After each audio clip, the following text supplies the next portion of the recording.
So we cut those out of our 56 Chevy two-door wagon.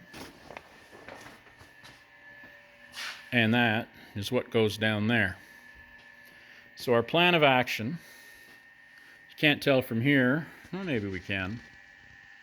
You'll see right in the center of the screen there's a black dot. And then if I go over here, there's another one. So those two dots, or marks, are an inch higher than where we cut. And we know that if we measure from there down, the bottom of that J should be 4 inches. Now the reason we did that, we're not going to make the piece perfect and then try to butt weld it in. We're going to run a flange tool across this with our flange inset.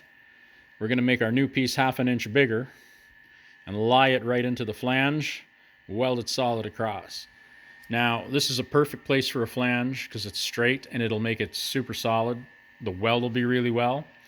And the reason we're flanging this and not the new piece in behind it, we want the joint down on the inside, so you know anything that's going to get in there will drain, come out of the crack essentially. It won't fill up with condensation. I see videos where guys will put a patch in and they'll flange it and they'll go up or down, and honestly it probably doesn't really matter most of the time. But I mean, this is a car that should be around for a long time when we're done, so if that gap is pointed downward, water ain't going to be piling into it. If anything, it'll run out. Now we are going to paint and wax inside there, do something anyway. We'll probably go in there with a DOM 16 that's similar to POR 15 for guys that don't know. So it's slightly better, but we go inside with a brush and we'll try to get all inside the structure. And you know, it's in pretty good shape, but we want to coat it with something. We might even just get a few spray bombs of the rust converter. Again, we're just preserving it, and I don't think we're going to have to do a whole lot. It's actually pretty good. We're cutting a lot of the bottom of the car off where it wouldn't be good, so the surface rust that's in there encapsulated will be totally fine. There's a limit to how far you want to blow something apart. We don't want this to become a, you know, $100,000+ restoration. And we're not going too crazy. This is going to be a cruiser driver. So you can see the welds in our floor patch. And we're happy with that. That's under the carpet. We're golden there. Now I haven't done it yet, but we are going to come down here. We are going to grind those welds off until they're close to flush. Keep in mind, that's so far down in behind the headers and the engine, all that stuff, you're not really going to see it anyway. But we're going to concentrate on cleaning up these welds. We're not going to bother with the ones inside any more than we've already done them. They're done as far as I'm concerned.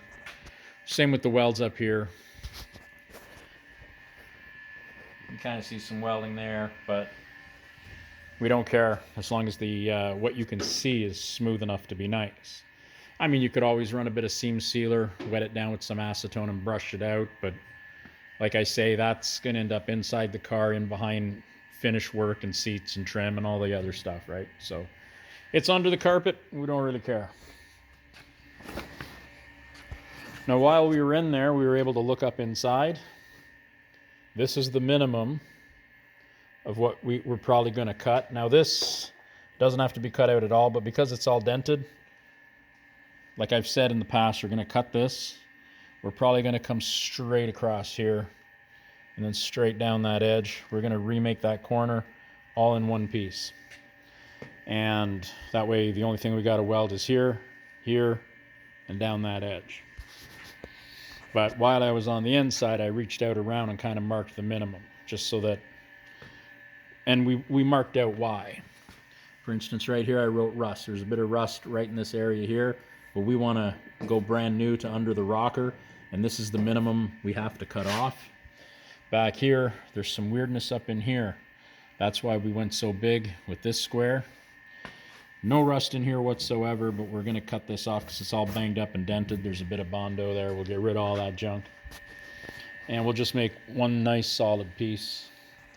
We could buy this section, but sadly the section comes way back to here, up and across, and we don't need to change that much of the section. At least I sure hope not, because we're not. So we're going to do all this out of 18. When I look at the thickness, it would seem that this and this is close. This 18's a little bit thicker. I suspect is a lot of the old 40s and 50s stuff. This is likely a 19 gauge metal. A lot of the old factory stuff was 19 gauge. We can get 20 and we can get 18, and I'm sure I can get 19. I used to be able to get it, but I don't know, the last few years it seems like it's never available, so I just go to 18. Now, I want 18 for my floor anyway. That said, when I look at this edge, and I mean, look, there's still paint on here. It hasn't thinned down. This is not 18, but when we put our new floor in, it will be 18. And our bracing underneath it will be 18 or better, because I think that floor is stamped out of 18. Wonder if it tells us on the sticker.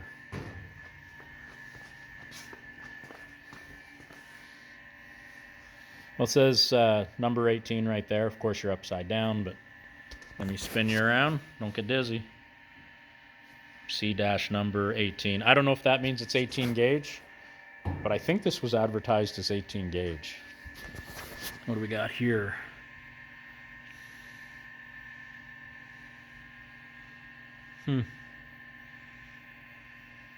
Doesn't seem to say. So this is the floor for the sedan wagon and all that. Now there was a paper there with a bunch of info. It got rubbed and then it got wet, so we just peeled it off. But at any rate,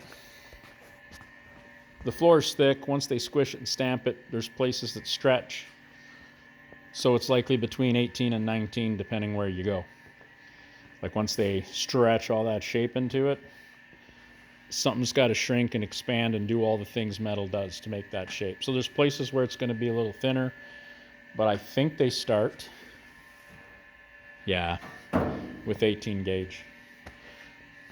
At least I think they do. I could be wrong. I'm not too worried about it. All I know is when I like to do a floor in a car, modern cars, depends what's there, but these old cars, we just go 18 gauge. Now we're going to do 46 1/4.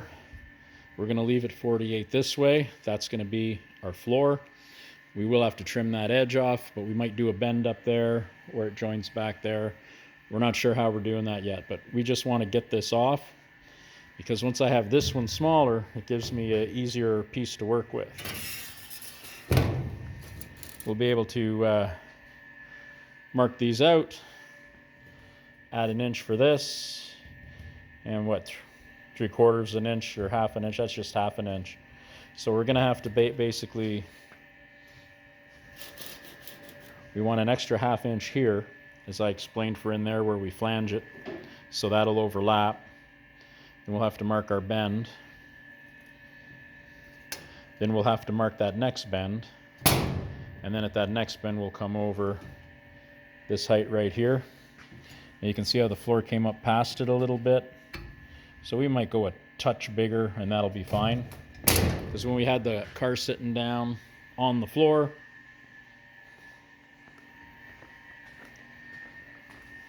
this actually came up past it as well. So, and I mean, if there's a little bit too much metal sticking up somewhere and it affects anything, we can always buzz that off. We're only going to go up like a 1/16 or 2, so not a big deal.